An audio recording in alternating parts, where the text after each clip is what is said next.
Ugochi Iloka is joining us live from downtown this morning. Ugochi, we heard the strong winds howling from last night's storm, but really seeing this damage puts things into perspective for us.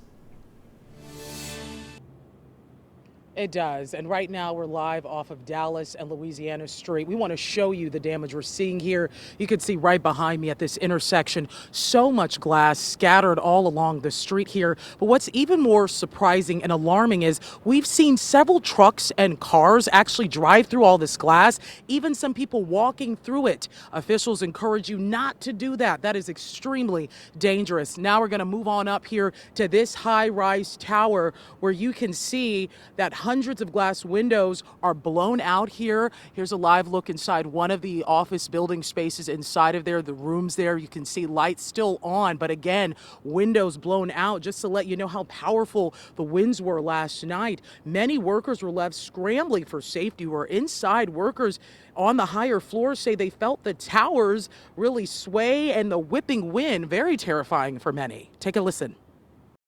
Sounded like a train horn, like 10 train horns, like everything you've heard from, people that live through tornadoes.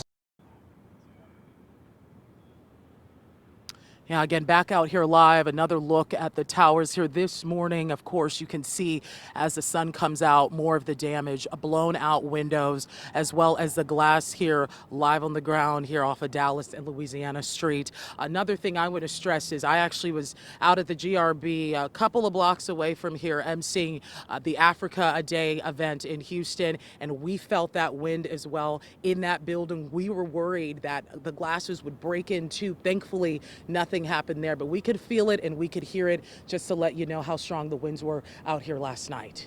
Reporting live in downtown Houston, Ugochi Iloka, KHOU 11 News. All right, good notes there, Ugochi.